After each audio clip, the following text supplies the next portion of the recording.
हाँ तो यार, वो आ चुके एक और नए एपिसोड के साथ, जिसके शुरुआत में हमें दिखाया जाता है एर्नोल्ड झुक के कह रहा होता है, मैं अचानक कहने के लिए माफ़ी चाहता हूँ, लेकिन क्या आप मेरी वाइफ बनेंगी? जिस पे ऋषि बोलती है, क्या मैं और आपकी वाइफ? इस पे एर्नोल्ड बोलता है, हाँ बिल्कुल। और ये सब देख के सारे आसपास के लोग बहुत ज़्यादा शॉक हो जाते हैं।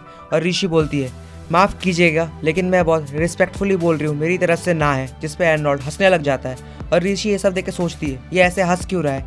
क्या ये सच में इसे एंजॉय कर रहा है? तभी वहाँ पे प्रिंस डाइट्रिच शॉक होकर कहता है, ये क्या, गैलकाइन का क्राउन प्रिंस इससे शादी करना चाहता है और ऋषि को प्रपोज कर रहा है। इसमें ऋषि सोचती है, जिस इंसान ने मुझे मारा अब वो मुझे प्रपोज कर रहा है, इसका क्या मतलब है? इसका तो कोई मतलब नहीं है, मुझे कुछ समझ नहीं आ रहा, आखिर इसका क्या मकसद हो सकता है। तभी वहाँ पे प्रिंस डाइट्रिच के पापा आ जाते हैं और सब लोग कह रहे होते हैं ये तो राजा है। और लेकिन तभी डाइट्रिच कहता है, पापा आप यहाँ क्यों आए? जिसपे किंग डाइट्रिच को वहीं पे मारते हैं और झुक के कहते हैं, प्रिंस एर्नोल्ड, मेरे बेवकूफ़ लड़के ने पता नहीं आपसे कैसे बात करी है, लेकिन लेडी ऋषि मैं सच में आपसे माफ़ी चाहता हूँ मेरे बेटे की तरफ से इस एंगेजमेंट को तोड़ने के लिए। और मुझे लगता है आपने सुना ही होगा कि एर्नोल्ड क्या चाहते हैं, तो मैं भी यही बोलना चाहूँगा कि आप फिर से इसके बारे में एक बार सोचें। तभी एर्नोल्ड कहते हैं, आप चिंता मत कीजिए, ये छोटी सी चीज़ हमारे दोनों के नेशन के बीच के रिश्ते में कोई फ़र्क नहीं लाएगी, लेकिन मुझे थोड़ा समय चाहिए इनसे बात करने के लिए। तभी राजा कहते हैं, प्लीज़ इनके साथ जाइए लेडी ऋषि। जिस पे एर्नोल्ड ऋषि को बोलता है, तो क्या तुम अब मना करोगी? अगर तुम मना करोगी तो मैं चुपचाप अपने आगे की प्लान की तरफ बढ़ूंगा। तभी नेक्स्ट सीन में दिखाया जाता है कैसल में, यहाँ पे ऋषि और एर्नोल्ड बात कर रहे होते हैं। और ऋषि कहती है, तुम आखिर क्या सोच रहे हो? जिस पे एर्नोल्ड कहता है, कुछ नहीं, मैं पूरी तरीके से तुम्हारे प्यार में गिर चुका हूँ, बस यही बात है। और ऋषि बोलती है, क्या? और एर्नोल्ड कहता है, तुम्हारी एंगेजमेंट टूटने के बाद अब तुम्हारे पीछे और कोई नहीं है, क्यों? सही कहा ना? इस पे ऋषि सोचती है, हाँ ये सही है कि मैं इस चांस को नहीं खो सकती, लेकिन मैं अभी भी जैसी भी हूँ मुझे पता है मेरे पास बहुत सारी अपॉर्चुनिटीज़ है। और लेकिन फिर भी ये बेकार एम्परर और ये लुटेरा सारे लाइफ्स में जितने में भी मैं रही हूँ इसने वॉर करी है। और आखिर ऐसा क्यों? अगर मैं इसके साथ रही तो शायद मुझे कारण पता लगे कि इसने ऐसा क्यों किया। और कहती है, तो तुमने कहा कि तुम मुझसे प्यार करते हो, क्यों? जिस पे एर्नोल्ड कहता है, इसलिए ही मैंने शादी के लिए तुम्हें प्रपोज किया है। और ऋषि कहती है, तो क्या तुम मेरे कुछ खुद के रिक्वेस्ट को मानोगे? जिस पे एर्नोल्ड कहता है, अगर वो मेरे हाथों में होगा तो मैं वादा करता हूँ मैं तुम्हारे सारे सपनों को सच करूँगा। जिस पे ऋषि कहती है, पहला सब कुछ जो मैरिज सेरेमनी के लिए आएगा वो उस ट्रेडिंग कंपनी से आएगा जिससे मैं कहूँगी। एर्नोल्ड कहता है, जैसा तुम्हें अच्छा लगे। और फिर जिस पे ऋषि कहती है, हमारी शादी होने के बाद प्लीज़ मुझे एक अलग जगह दे देना जहाँ मैं दूसरी कंट्रीज़ के गेस्ट से मिल पाऊँ। जिस पे एर्नोल्ड कहता है, एक क्राउन प्रिंस की वाइफ होने के नाते तुम्हें इन सब के बारे में चिंता करने की कोई ज़रूरत नहीं है। और ऋषि कहती है, मैं चाहूँगी कि मैं एम्परर से अलग रहूँ। एर्नोल्ड कहता है, अगर ये तुम्हारे लिए तो मैं कुछ भी करूँगा। और ऋषि कहती है, और आखिर में मेरा एक और ज़रूरी पॉइंट है कि मैं कैसल के आसपास घूमूंगी और जो भी मेरी मर्जी है वो करूँगी, और मैं कोई काम भी नहीं करूँगी। और हाँ, मैं चाहती हूँ मेरी तरफ से तुम्हें एक रिक्वेस्ट है कि जब तक मैं ना चाहूँ तुम मुझे छुओगी भी नहीं, एक फिंगर भी नहीं। और फिर वो अपने कैसल की तरफ चल पड़ते हैं। और जिस पर नेक्स्ट सीन में दिखाया जाता है कि वो लोग जब जा रहे होते हैं तो एर्नोल्ड अपना हाथ उठाता है उसे टच करने के लिए। तभी ऋषि अपने स्वॉर्ड को ले लेती है और कहती है, इससे तुम्हारा क्या मतलब है? तुम अपने हाथ से क्या करोगे? तुमने मुझे प्रॉमिस किया था कि तुम मुझे नहीं छुओगे, याद है ना? जिस पर एर्नोल्ड कहता है, मुझे माफ़ करना, लेकिन मैं बस वो लेने की कोशिश कर रहा था जो तुमने मुझसे ले लिया है। इस पर ऋषि बोलती है, वो सॉरी मुझे माफ़ कर दो, असल में लोग स्वॉर्ड की बात कर रहे होते। और एर्नोल्ड कहता है, एक तलवार के ऊपर सोना सपोर्ट के लिए मैं सच में चौंक गया कि तुम ऐसे भी कर सकती हो। और एर्नोल्ड कहता है, ये सच में कमाल का है, तुमने मुझे महसूस कर लिया बिना तुम्हें छुए हुए। इस लेवल तक पहुंचने के लिए तुम्हें बहुत ज़्यादा ट्रेन किया गया होगा। इस पर ऋषि कहती है, हाँ बिल्कुल। और एर्नोल्ड कहता है, मैंने उस ट्रेडिंग कंपनी को इनवाइट किया है जिससे तुम्हारी मीटिंग के लिए तुमने चुना है, एरिया ट्रेडिंग कंपनी। और क्या तुम उनसे सामान लेती हो? जिस पे ऋषि कहती है, नहीं, मैंने बस सुना है कि वो बहुत अच्छी चीज़ें बनाती है और सोचती है मुझे बहुत जल्द से जल्द उनसे मिलना है इस लाइफ में भी। और एर्नोल्ड की तरफ देख के सोच रही होती है कि इतने अच्छे रूप में इतनी विनाशकारी शक्ति। तभी एर्नोल्ड पूछता है, क्या हुआ? जिस पे ऋषि बोलती है, कुछ नहीं। तभी अचानक से बाकी के लोग कह रहे होते हैं, हॉर्सेस को रोको, दुश्मन ने हमला किया है। जिस पे एर्नोल्ड बाहर की तरफ जा रहा होता है और ऋषि कहती है, रुको। और एर्नोल्ड कहता है, तुम बस यही रहो, और गेट को लॉक कर देता है। और जिस पे ऋषि कहती है, ये नाइट्स है तो सही, वो खुद उनसे लड़ने क्यों चला गया? और उसने मुझे यही रुकने के लिए कहा है, लेकिन मैं रुक नहीं सकती। अपने बालों से एक पिन को निकाल के डोर को खोल देती है। और जैसे वो बाहर आती है तो वो देखती है एर्नोल्ड ने अकेले सबको हरा दिया होता है। और एर्नोल्ड कहता है, इन सबको अरेस्ट कर लो, और जिनके पास कुछ करने को नहीं है वो उनको देखो जिनको चोट पहुंची है। और ऋषि एक चीज़ देख के शौक हो जाती है कि एर्नोल्ड ने उनमें से किसी को भी नहीं मारा होता, सिर्फ उन लोगों को घायल करा होता है। और सोल्जर्स कहते हैं एक दूसरे सोल्जर्स को, क्या हुआ कामिल, क्या तुम ठीक हो? तभी वहाँ पे ऋषि आती है और बोलती है, क्या हुआ है? जिस पे दूसरा सोल्जर कहता है, मेरी बॉडी बहुत ज़्यादा आलसी फील कर रही है। और तभी ऋषि एक तलवार को उठाती है और एर्नोल्ड कहता है इस पे तो जहर लगा हुआ है, जल्दी उस जगह को बांधो जहाँ चोट लगी है और फिर जहर को बाहर निकालो। इस पे ऋषि सोच रही होती है इसकी खुशबू तो एकदम ओवरराइप एप्पल की जैसे, ये तो एनेस्थेटिक में बनी हुई है ग्रास और ब्लू कैप और रॉक मशरूम की मदद से। इस पे एर्नोल्ड कहता है ये तो कुछ ऐसा है जैसा कि हंटर्स इस एरिया में यूज करते हैं, ये फैटल नहीं है तो इसका असर काफी दिनों तक रहेगा। जिसपे ओलिवर एर्नोल्ड को बोलता है अभी भी हमें 2 दिन लगेंगे गैलकाइन पहुंचने में। जिसपे ऋषि कहती है एक्सक्यूज मी, मैं इसका एंटीडोट बना सकती हूँ। जिसपे ओलिवर कहता है क्या, और ऋषि उसको बनाने लग जाती है और कहती है मैं लकी हूँ कि मैं इसे प्लांट्स की मदद से बना पा रही हूँ और ये ज्यादा असर करेगा अगर ये बॉइल्ड होगा तो चलो अब इसे यूज करते हैं। और वो सारे सोल्जर्स की तरफ देखती है लेकिन सारे सोल्जर्स उसे अलग ही तरीके से देख रहे होते हैं। इस पर ऋषि सोचती है क्या ये लोग मेरे लिए कुछ गलत सोच रहे हैं कि मैंने कुछ गलत बना है, और तभी वो उस पॉइजन स्वॉर्ड को लेती है और अपने हाथ पे कट लगा लेती है। इसमें एर्नोल्ड भाग के आता और कहता है हे रुको, ये तुम क्या कर रही हो। इसमें ऋषि कहती है सब ठीक है,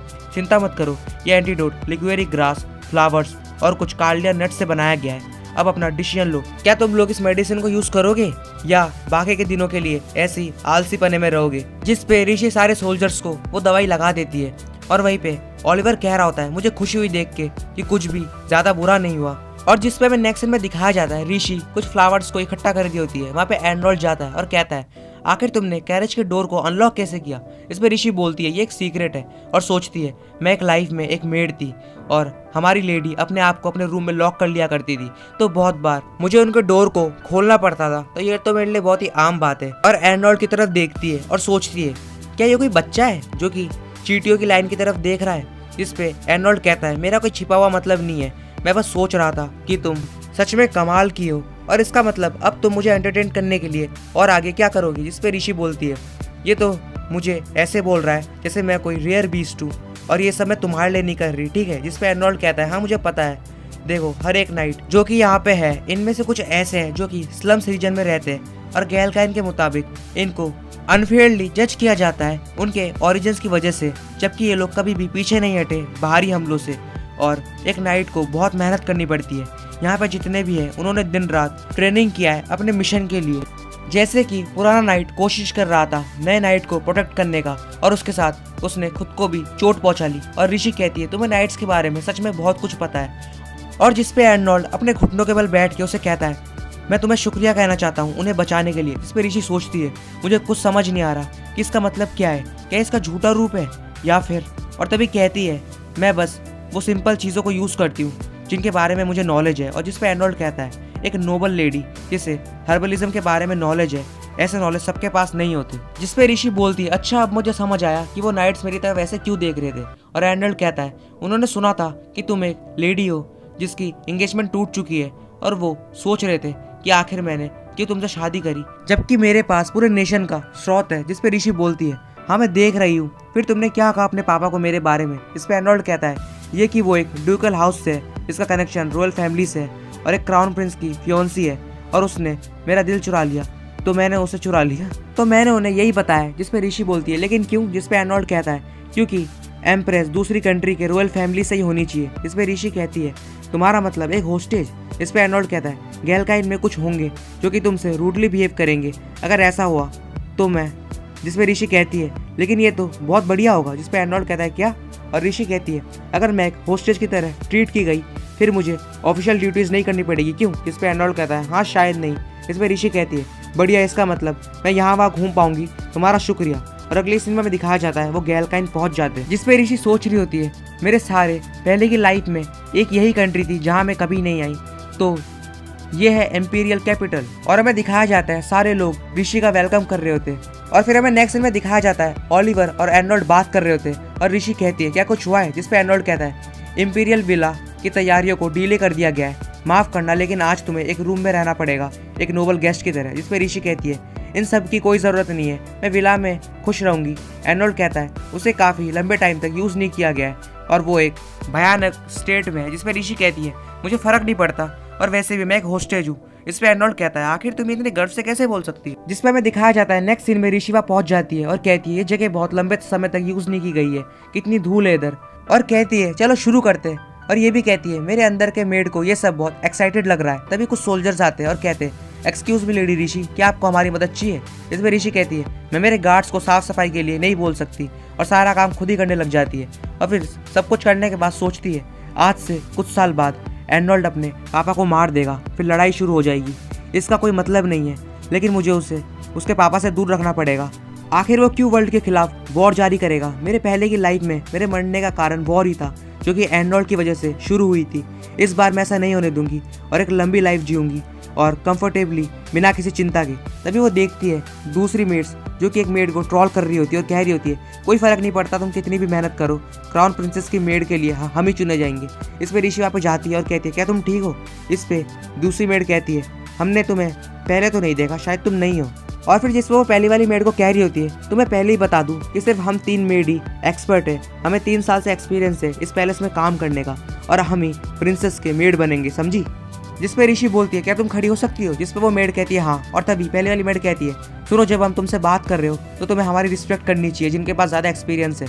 लेकिन जिस पे ऋषि उनको कहती है तुम सबको अब मोटे ब्लैंकेट्स को धो लेना चाहिए क्योंकि क्लाउड्स को देखो, थोड़ी देर में बारिश होने वाली है। जिन वो सारी मेड कहती है ऐसा कुछ भी नहीं है, पूरे दिन ऐसे ही धूप रहेगी और वहाँ से चली जाती है।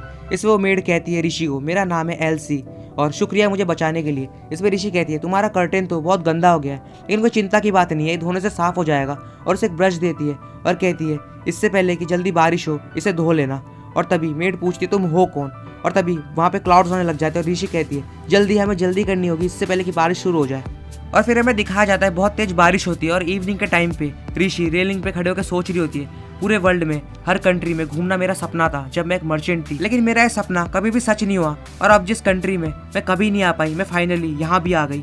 और तभी वो कहती है तुम सच में ये कर रहे हो? अपने ऑफिशियल ड्यूटीज के बीच में यहाँ आ गए हो? और एर्नोल्ड कहता है हर बार जब भी मैं तुमसे मिलता हूँ तुम मुझे चौंका देती हो, तुम इतनी दूर से मेरी प्रेजेंस का पता कैसे चल गया? जिस पे ऋषि कहती है मुझे पता है, तुमने अपनी प्रेजेंस की स्ट्रेंथ को एडजस्ट किया ताकि तुम देख सको कि मैं तुम्हें नोटिस कर सकूँ या नहीं। क्यों? सही कहा ना? इस पे एर्नोल्ड कहता है तुम देख क्या रही हो? जिस पे ऋषि कहती है सिटी को।